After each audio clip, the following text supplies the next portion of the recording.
they didn't have a race caller because the local publican decided he'd have a go. And after 2 or 3 races, he was just making such a mess of it that he virtually got booed out of the broadcast box, and a few of the drunken locals decided to have a go, and they were just as bad. So the race club said, oh, we've got to try and do something a bit better here. So asked around, made a few phone calls, and, realised there were a couple of young guys in Melbourne that were looking for an opportunity. And I got the gig. I think I was 17, and I flew to Poon Kerry.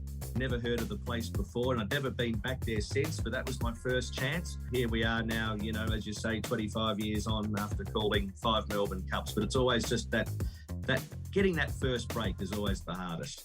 This is Legends with Bevo, thanks to Bet Odyssey, Renelec Electrical Services, and Anytime Fitness Glenelg. And now, here's your host, Bevo. Matt Hill, welcome to Legends with Bevo. Great to have you on the show, mate.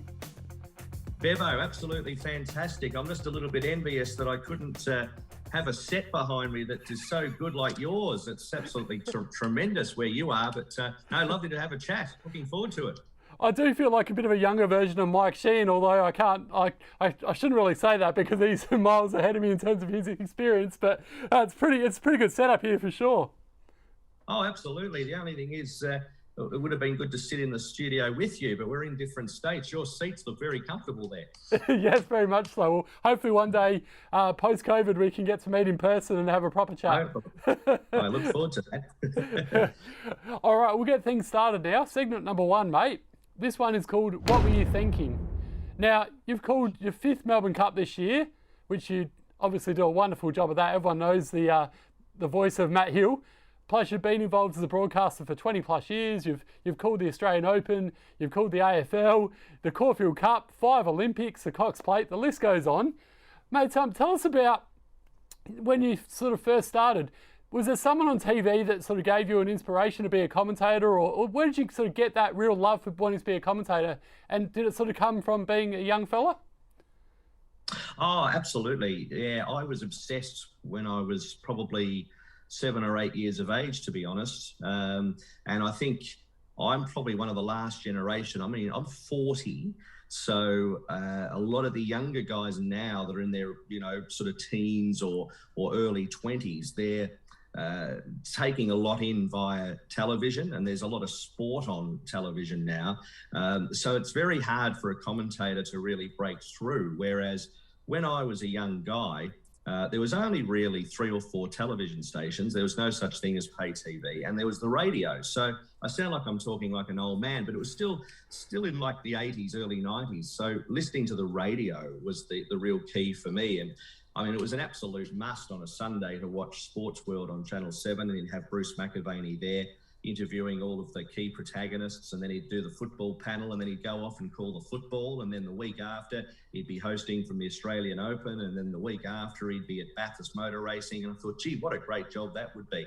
And also with the racing, I'd go to the races with my granddad at Flemington, and I'd hear Greg Miles's voice over the PA. And what I loved about that was every time Greg said something, the crowd would react. The crowd would sort of go, yes, if he said their horse was coming into the race, or if the horse was struggling. So I just wanted to have that job. I was sort of really inspired to do it. So I got the racing bug, and, racing people will tell you, once you get the racing bug, it's impossible to get rid of it. So I basically wanted to be Greg Miles. I wanted to be the race caller at Flemington, and I wanted to call sport. I wanted to be Bruce McAvaney. So when a lot of young guys, they were looking at supermodels, or they had footballers in their bedroom walls, I wanted to be Greg Miles and Bruce McAvaney. All right, mate, this segment is called The Man with the $1 Million Voice. Now, as I mentioned before, you've called the 5 Melbourne Cups, you've done the Olympic Games, you did a wonderful job in Tokyo this year, you've been involved in broadcasting for 20 plus years. What sort of preparation is involved, though, with calling the race that stops the nation and calling the sport? Sort of, what do you do? And do you follow, say, someone like a Bruce that you mentioned before, who was your idol growing up? Well, the preparation is the absolute key to it, really. The Melbourne Cup, it feels like the build-up goes from about July, because there are horses qualifying for the Melbourne Cup as early as May, actually, in the Andrew Ramsden at Flemington. So we're always talking about the Melbourne Cup, but the real preparation for a race caller is about 10 minutes before a race, because it's a photographic memory. And a great race caller by the name of Joe Brown used to work at the ABC, and he said that we've probably got bad memories because we learn the colours, but then we have to sift them out and get rid of that set of colours for the next race. So we have a very strange job in that someone like a Bruce McAvaney, if you want to use an example like Bruce or Dennis Cometti, calls the AFL, they call the grand final, and then they don't have anything else to worry about. Whereas on Melbourne Cup Day, we have 10 races, and we have to call 6 races first before we get to, the grand final, being the Melbourne Cup. And then once we've climbed that mountain, we've got 3 races to go after that. So the preparation for the day is actually really quite a key, because by the time you get to the racetrack, you need to be ready for everything. You have to expect the unexpected. So if you are calling a race like the Melbourne Cup, where the last 200 metres of the Cup is replayed over and over and over again on the news and on radio replays, for instance, you want to get that right. So you sort of need to be pre-prepared for every moment that could happen. So the lead up to Cup Week is usually pretty busy. And to be honest, it's not much glamour to it, Bevo, to be honest. I sit in the office and I just look through all of the races and write my notes and look through past results and then just try and work out all the narratives that could happen on Melbourne Cup Day. And as far as learning the colours are concerned, I've got to that stage where they stick in the head pretty well. And then on the day, about 10 minutes before each race, when the jockeys mount the horses, I solidify them in my brain again. When did you actually call your first race as well, Matty? How old were you? I would have been, I think I was 16. Oh, wow. And it was a 2-horse race at Healesville, over 1,600 metres. I couldn't tell you who won the race, but the hardest gig I think I ever got, Bevo, and you would understand this being in media, and I'm sure a lot of media people would understand this, as young people, the hardest job to get was your first one, because I'd ring up a race club. I'd first of all double check in the racing calendar where the race courses were, and then I'd say to my mum, where's a place like Bairnsdale? How far away is that? Could you drive me there if I get a gig, And then I'd talk to the person from the Bairnsdale Jockey Club or the Merton Jockey Club and say, could you have a race caller, a young race caller possibly? And they'd say, well, how much experience have you had? And of course I'd had none. So, someone had to take a risk somewhere along the line. I ended up getting a few little jobs here and there and calling trials. And so I called a 2-horse race at Healesville. And then the first meeting I ever called was at a place called Poon Kerry, which is above the border. It's about an hour and a half drive from Mildura, but it's in New South Wales. And I think the town population is about 800 people, but they get about 3,000 to the race meeting. And it's a dusty dirt track. And the year before I got asked to go, they didn't have a race caller because the local publican decided he'd have a go. And after 2 or 3 races, he was just making such a mess of it that he virtually got booed out of the broadcast box. And a few of the drunken locals decided to have a go, and they were just as bad. So the race club said, we've got to try and do something a bit better here. So asked around, made a few phone calls and, realised there were a couple of young guys in Melbourne that were looking for an opportunity. And I got the gig. I think I was 17 and I flew to Poon Kerry. Never heard of the place before, and I've never been back there since, but that was my first chance. Here we are now, as you say, 25 years on after calling 5 Melbourne Cups. But it's always just that getting that first break is always the hardest. Yeah, and also I spoke to Terry McAuliffe recently, another brilliant race caller, I'm sure you know, from racing.com. Yes. And I sort of admire you guys because it just must be so hard to, because I personally think that you guys must speak really fast, but then Terry's like, no, you don't speak fast. It's just like you look at the horse's colours and then you just memorise the horse. But when there's like what, 24 generally 24 horses in a Melbourne Cup. That's a lot of horses to remember, Matty. Oh, no doubt. I mean, the thing is, what most race callers that have called the Melbourne Cup will tell you is that it's actually not the field size that is the worry. You know, we go to the races quite often, and Terry would have, admitted that as well, that the days of calling the races at Morfordville, for instance, for him, he would have called fields of up to 18 horses. So it's really the gravity of the Melbourne Cup that makes it the race that it is, really. We see a lot of the horses prior anyway, because half of them run in the Caulfield Cup. But it's more so the fact that I think that there's some... Look, I've heard so many numbers, Bevo, but it'd be like 10 million. 10 million people listen to the Melbourne Cup, and it's now goes around the world. So, that's the one race every year of the 1,200 races, 1,500 races that I do, that you want to get right. And you want to get it right for you, but you also want to do the race justice. That must make you pretty damn proud to know that there's that many people listening to your voice. Yeah. Well, proud and nervous as well. Now, the next segment, Matty, this one is called Still Makes Me Smile. Yep. Looking back now at your life, we mentioned it before, 20 plus years as a broadcaster. This is a really hard one to answer because you'd have so many memories to look back on. But what would be your ultimate sort of career memory so far from your career, and why? Oh, gee, that's a good one. That is a hard one to answer. Well, you can say maybe a few of your favourites then. Yeah, well, race callers have a funny job because we're a little bit like the Wimbledon ball kids. The less annoying you can be to the viewer, the better. So as a result, there are probably some races that I do. I could go and call a maiden race at, Bendigo on a Wednesday and get really, quite satisfied by the job I've done, compared to calling a Cox Plate or a Melbourne Cup. So we're funny beasts, race callers. But for mine, I think the one moment that I was privileged to call, which it goes down as one of the great Olympic moments, was Mo Farah winning the 5,000 and 10,000 double in London, which was virtually the London Olympics version of the Cathy Freeman moment. Everyone in England was stopped to listen or watch that race at the London Olympic Stadium. It was one of the great races of all time.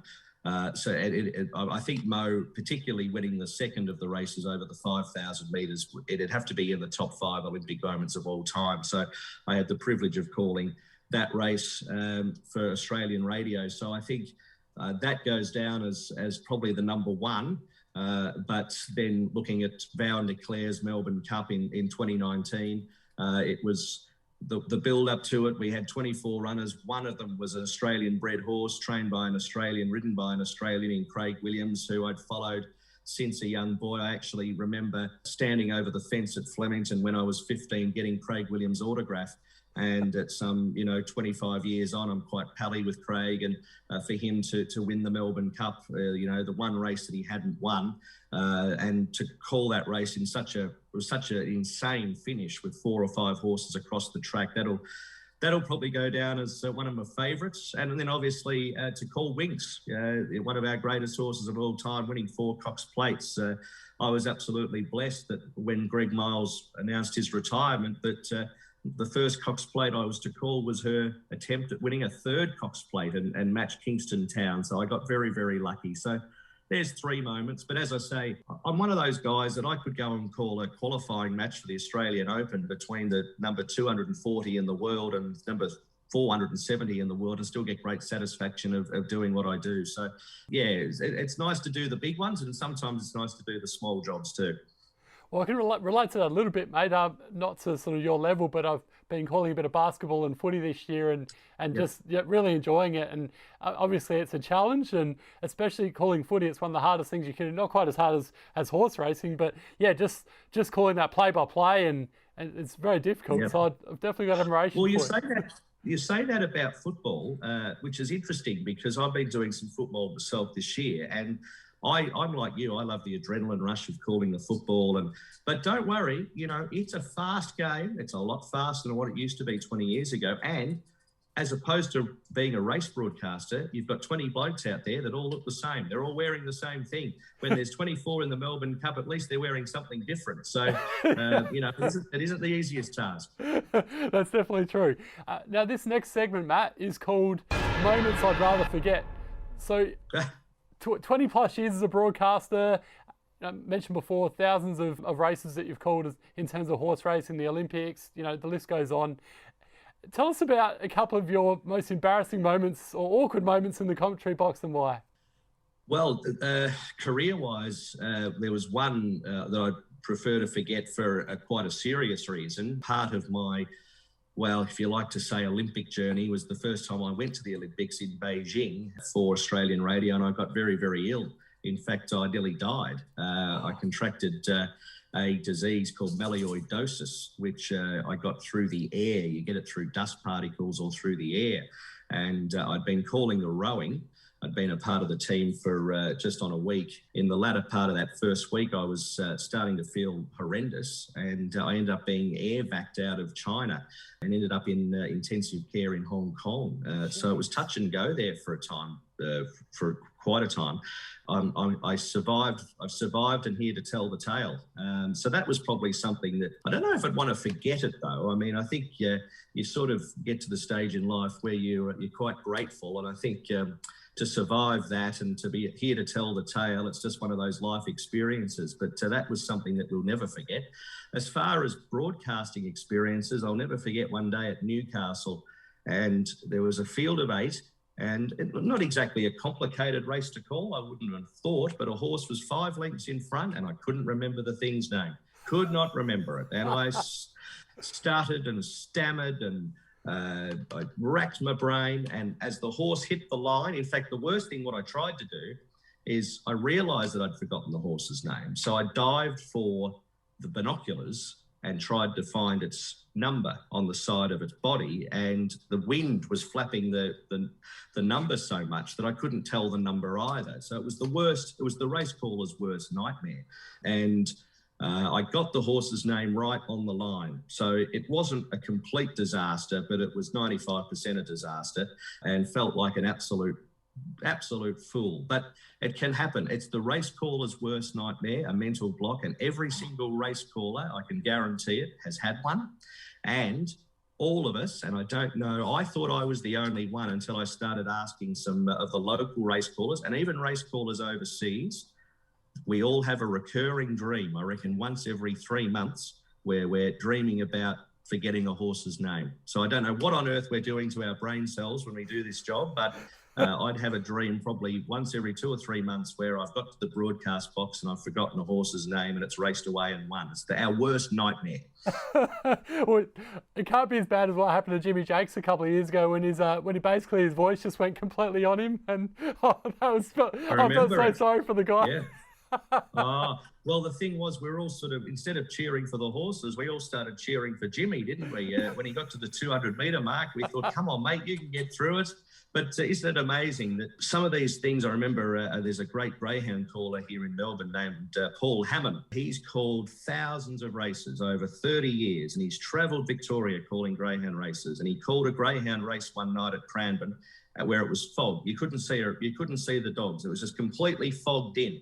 And his commentary made the news that night. And he said, isn't that remarkable? I've called that many races over the time, and the one race where you can't see the greyhounds made the news. So the funny things that happen over the time. Now, this next segment is called Big Failures and What You've Learnt. Now, do you remember the first big fail you experienced, Matt? How that made you feel, and sort of how'd you get past those failures? Well, I reckon the first time I was calling some greyhounds in my local area here when I was about 16, and I was given an opportunity to call some greyhound races. And I think my performance over the public address was pretty ordinary. And I remember sitting the next day, sitting in the kitchen talking to my mum, thinking that, maybe this job isn't for me. And I think you just have to be resilient. I think you have to work on some self-assurance. I knew in my blood that I could do the job, and I think I spurred myself on that way. So I think if you can learn, you acknowledge what has happened, acknowledge the mistakes you've made, and then work on it. And Rome wasn't built in a day. You know, that's the one thing I think people, in particular in media, tend to think that jobs just happen like that. I think if you're prepared to work your butt off, things will happen, but it's not going to happen tomorrow. You know, it's going to happen in the future. And you were talking about calling basketball and football before. I'm sure, you know, you'll keep working on it, and you'll absolutely, you know, get to the stage where it's second nature for you. And I think that's what you've got to do. It's all about resilience, really. But I think the other thing about failure is that you've got to be ready to fail. You don't want to be scared of failure. I think we have to fail. In fact, I heard a great expression the other day: if you want the rainbow, you have to be able to put up with the rain. And I think that's, even though that's a highly philosophical expression, I think it's true. I think no successful person in the world has done it by just pure luck or by, you know, getting a lovely run. You have to just work hard and take the knocks and get over the next hurdle, even if you have to do it how the 110 hurdlers do it at the Olympics. If you knock a few over on the way through and it's not that pretty, just keep going. I remember calling hockey once, and I had absolutely no idea what I was doing, and I've only done it once, and that's fine because it probably wasn't for me. But I was thinking afterwards, like, that was probably one of the worst calls I've ever done. But you know, it's one of those things where, hey, I gave it a go, and I thought, well, okay, I can't call hockey, but I can call swimming, I can call footy, I can call basketball. So you know, there's other options as well. So oh, of course, and that's the one thing too. I mean, the sports commentary is interesting because I've always thought you have to love the sport you're calling, really. You have to have a love for it. Otherwise, it's probably not for you. And I mean, I've been asked previously to call some sports, and I've just said, look, they're just not my sports, you know, like cricket, rugby league. I quite enjoy watching them on TV, but I don't have the passion or the drive to want to call them. So I wouldn't be doing them justice. But, you know, so I think you've just got to do what makes your heart sing, really. That's the best thing. And if you keep doing that, following what your heart tells you, you won't go wrong. That is actually great advice, and you're so right. You want to be calling something that you're passionate about, because otherwise you can tell in the call that even if you watch things, and you can tell people that don't want to be there, and in interviews, whatever it might be, and yeah, it just sounds really bad. But if you're actually passionate for something and you prepare, you do your research like you mentioned before, then it just comes across so much better. So. Well, for me, calling horse races or calling the football, I want to be there. I absolutely love it. So as a result, you're feeling the events. You know, the event means just as much to you as the actual call. So for me, calling the Melbourne Cup, I'm that fascinated by who's going to win it. I'm so involved in it that making a mistake or getting nervous sort of doesn't even enter the equation. And, you know, talking about a guy like Bruce McAvaney, I could talk about Bruce all day, and I probably will, but a guy like Bruce, you know, he called the Tokyo Olympics. You could tell that everything he was doing with the athletics, he was feeling it. He loves it so much. He was fascinated by it. And that's what makes great callers. And Dennis Cometti, when he was calling the football, he was so connected to it. So, yeah, you've just got to follow, you know, what you really believe in. And I think when I've come across young commentators or people in university who want to be commentators, the first thing I say is, you know, find a sport that you really want to do. And it doesn't matter if it's volleyball or if it's, you know, mini golf, whatever it is, just love it, and the rest will come. I love that. That's great advice. Now, this next segment, Matt, this one is called Starstruck Celebrities, one of my favourites, this one. So you met some famous people in your time. Who's been the most famous, though, and who really left you starstruck, and why? Starstruck, well, it'd have to be a sportsman. For me, Rafael Nadal. I did an interview with him. He had one of those pre-Australian Open nights where he addressed a group of fans, adoring fans, and they'd paid good money to hear him speak. They asked me to just MC the hour or two that he'd be up there, and yeah, that was unbelievable, because I'd never actually stood next to Rafa. The first thing that I couldn't believe is how tall he was. He's deceptively tall, I must say, but a very, very nice man. And also the fact that his English isn't that strong. So to interview him was quite tough as well. But the people loved him. And yeah, for me, I thought, I didn't think that many people would sort of knocked me off my balance, if that makes sense. But talking to someone so famous like him really did. I thought he was fantastic, and I really enjoyed that. But as far as starstruck, I don't know, there'd be too many along the journey. Yeah, I'll go with Rafael Nadal. I think he'd be one of the most global, sports stars that I've met. So I'll go with him. I can understand that. I think I'd be a bit lost for words as well if I interviewed Rafa. Yeah. Well, as I say, it was also it was a strange environment because all the fans just wanted to know stuff about Rafa, and of course, we all know his achievements, but also the fact that he was trying to crack a few jokes, and it's very difficult for these guys that can't speak. It's very hard to crack a joke in a language that you're not that fluent in. So he felt a bit uncomfortable, and I'm just standing there delighted that I'm standing next to Rafael Nadal. So it was a memorable hour. But for me, that was probably the time that I was a little bit starstruck by someone. And this next segment, Matt, is called Words of Wisdom. Now, you've touched on it before. You mentioned Bruce, you mentioned Dennis, but who have been some of your real influences throughout your career, and why? Well, I've had many. I think sports commentary is a little bit like musicians. When you look up a musician or a band, and they'll have on their Wikipedia page, the influences that they've had, because they've heard things and they've liked to sample that in their music. Well, I'm very similar. Race callers are very similar. We have almost like a language where I can sometimes sit here at night and just listen to the English races and listen to some commentaries and hear, well, I like that expression. I might use that at some point, and you have it under your sleeve for the next time you go out and perform.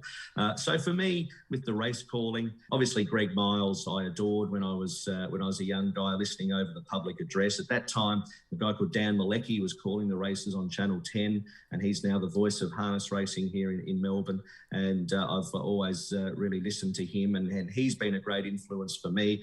I used to practice in a spare box at Moonee Valley, my misspent youth, on a Saturday night, just locking myself into a spare box at Moonee Valley, calling into a little tape recorder, and he was always there calling the races. So I'd ask him for advice, and I still do, which is a really nice thing. Some, 25 years on. A guy called Jim McGrath in England, an expat Australian who I still think had the best voice of any race caller I've ever heard, worked for the BBC over there.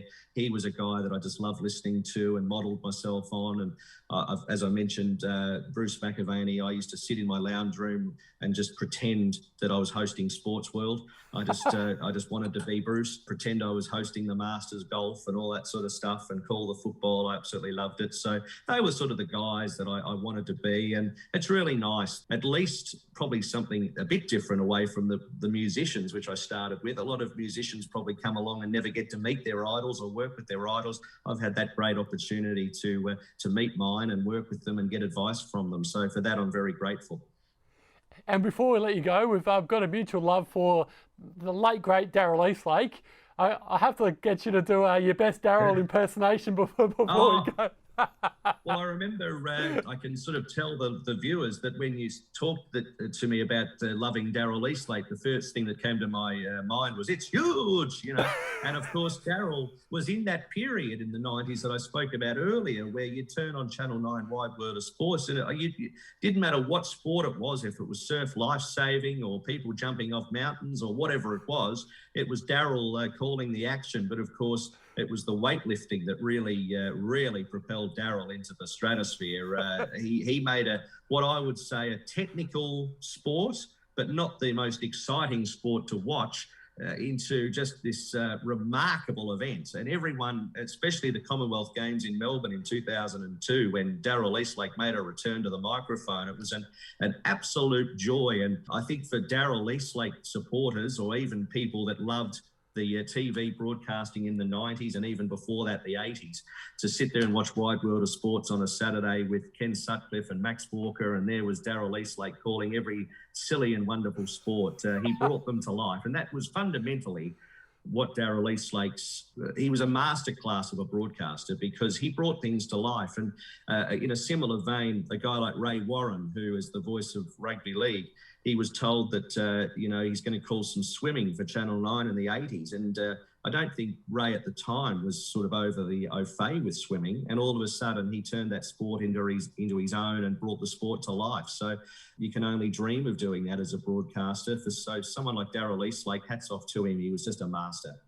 You said it so well. He could call underwater knitting, he could call synchronised swimming, and just make it so much fun because of his personality. Well, I think back in those days, Bevo, I think he did call underwater knitting. I think that's the sort of stuff they used to show on Wide World of Sports. There was the one that sort of comes to mind is the Birdman rally type stuff where they used to jump into the ice cold water at Thredbo and they'd all dress up in silly outfits and Darryl Eastlake could call it. It was madness, but it was the only thing on TV at the time, so we watched it. Yeah, I'm with you. They were the best days. The Nines Wide World of Sports and the 12th man taking the mickey out of them. They were the greatest days.